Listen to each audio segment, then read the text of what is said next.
seats are just as comfortable. I'm loving Take it on the run, on the run, on the run. Hear them calling you and me, every son of liberty. Hurry right away, no delay, go today. Make your daddy glad to have had such a lad. Tell your sweetheart not to pine, to be proud her boy's in line. Over there, send the word over there, that the Yanks are coming, the Yanks are coming, the drums coming everywhere, so prepare. So, Lemonhead is back in the shop. Told you we were going to get it in the shop after we get back from the Rubicon Trail. We have a lot of things we want to do with this, but the main thing we need to do with it is, in Colorado, we have to get it inspected so that we can get it retitled. Every step we're going to take is going to be focused on just getting it to that point. Once we get past that point, it's going to get completely stripped, painted, everything redone, all that. But first, our first focus is to get it titled. One of the things it must have for title, seats. So I went ahead and splurged a teeny tiny bit on PRP suspension seats. I know, I could have gotten the regular Army surplus or whatever you want to call them seats. These are the Enduro low back reclining suspension seats. These will be so much more comfortable than older seats. What are you doing? So, remember that this is Lemonhead. When I was designing these seats, remember with PRP, on some of them you get to pick your own seat colors. I actually brought up a package of the Lemonhead's candy, and my seat color choices were based on the packaging of a Lemonhead candy. So, you ready to see what we got here? Let's check it out. Ta-da!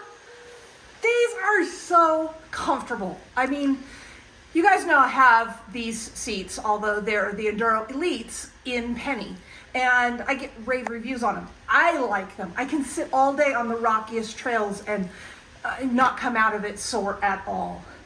These seats are just as comfortable. I'm loving this. They fit my shoulders really well, even though they're low back. I mean, this is really similar, perhaps maybe a tad taller than what you saw on the OEM seats. So that's actually, it's okay. It's got that same general feel. And remember, that's what we're going with this rig. It's going to be completely modernized, but I want everything to be of the profile of the stock CJ-2a. So we're gonna have a few tricks there.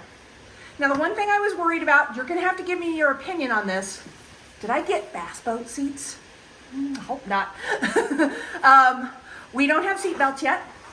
And we also do not yet have seat belt or seat mounts. And that's something I want Kenneth to talk to. So Kenneth, let's drop in and have you discuss where we're going with seat belt mounts or seat belts. To mount these seats, we have these 4 tabs. And this is how the seat itself is going to have to attach to the vehicle.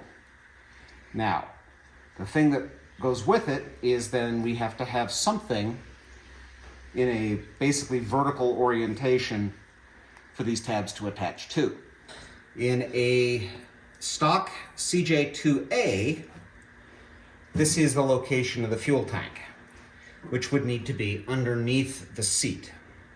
So we will need to fabricate some kind of a bracket that goes over the top of the tank, preferably does not attach to the tank itself, although it may be integral with securing the tank, but it will need to go over the top of the tank and down to the floor in front of it to mount that seat.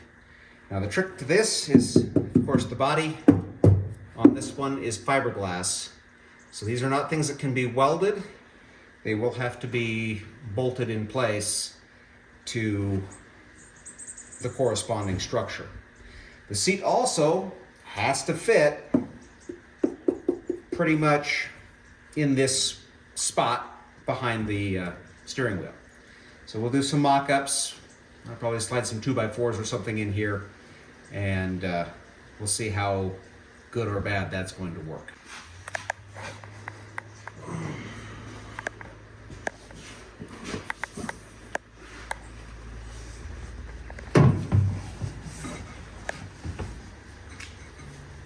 Yeah, be careful we don't stab the vinyl there with that bracket.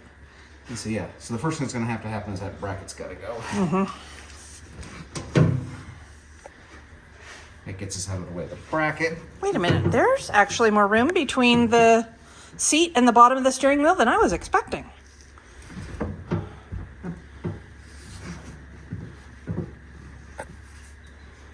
Yeah, that's just not centered on the steering wheel there.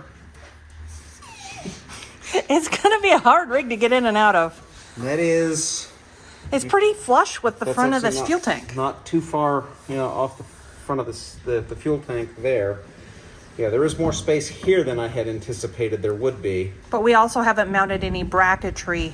Which we can certainly come up. And as we come up, we can come back. Yeah, and you guys can see where we're having quite the discussion about whether or not the seat mount even needs to slide. Because then, well, where's it gonna slide to? Oh, here we go.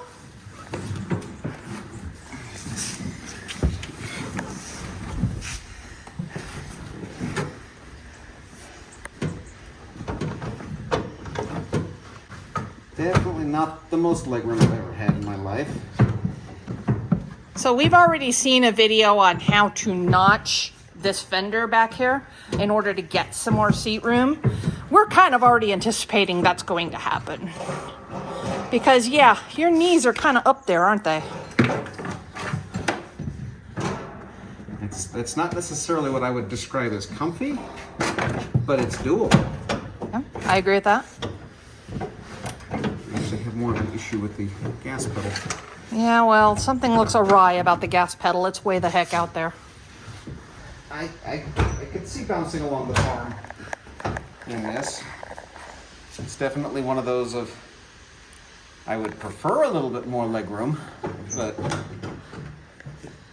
for inspections, I think it'll work. And we only have to install one of these. We can leave the other one in the box. I hate that thing. I get it. A rear view mirror. I get it. But I don't like that one. Kind of what I expected. So you get to do that. Yay! I'm going to put a wrench on the other end. All right, first, pop up here. I had to walk inside. Tell us what we're doing. So, because we're in a place where it's probably as easy as it's ever going to be, we want to remove this big, heavy plate cargo liner that was put into this. It's a nice idea, and I mean the diamond plate has kind of a period look to it, but it's not really what we want. And if you can get to where you get a cut on the edge, this is a lot thicker than anything we need for this Jeep. I mean, it makes some sense to have inside the fiberglass body something here for rigidity, something that's not plastic. But this is too much, and this is probably 60, 80 plus pounds of steel that this vehicle just doesn't need. So while we're here, and this is the easiest time we're ever going to have, we're going to try to take it out. And as opposed to just trying to cut these brackets off, which we would have to do if we were going to continue playing with the seats, since we want this to come out anyway, just remove it.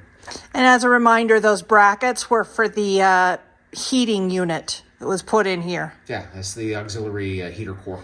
which may end up in the M715. We'll see. We'll see. I got it. Now I gotta get the other one. Yeah, I've pulled on it too, and it's not moving.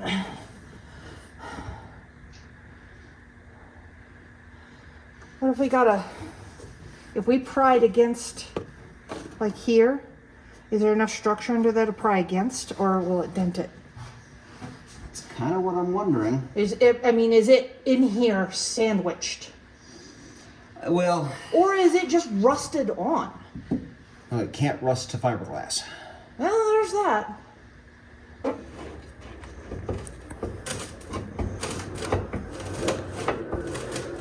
We were thinking it was a compression fit. This is kind of leaning that direction. Yeah. Say that again. Guessing most likely this was assembled in place. Well, there's nothing wrong with that.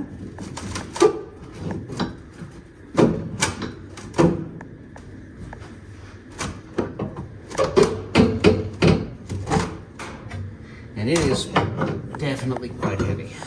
So what if we sliced it? Slicing is a little tricky, Oh, I agree with that. but I'm having a couple of thoughts. Uh-oh.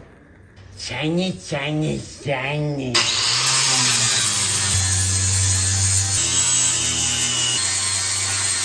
What we are doing here with the grinder is cleaning off an area to be able to attach these little builder brackets that I just happen to have sitting on my bench. These are gussets for various things. First we made shiny, now we make sparky.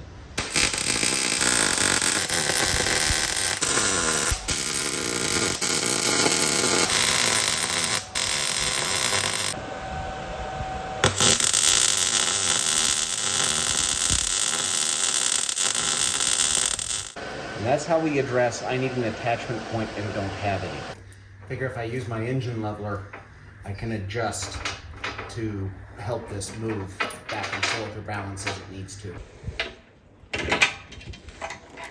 A longer chain would make this an easier proposition. Barely. With a little luck, up, up, and away.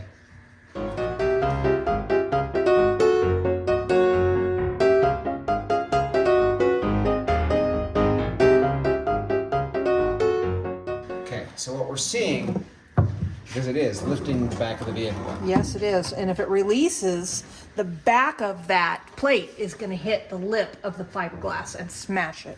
So I was thinking of Not lifting it any further. trying to help you here. Yep. I don't know if I need a cat's paw to do this right now. I would suggest the wider pry bar. Where'd it go? It's over there. Okay.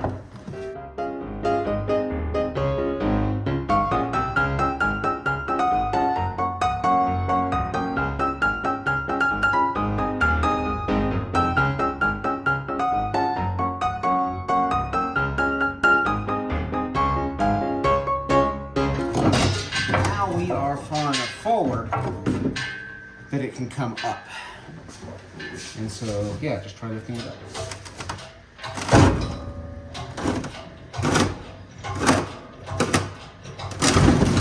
You got it.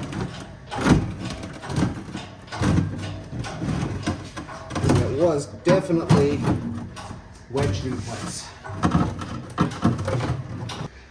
Ready? Okay. Now watch out for your seat. Okay.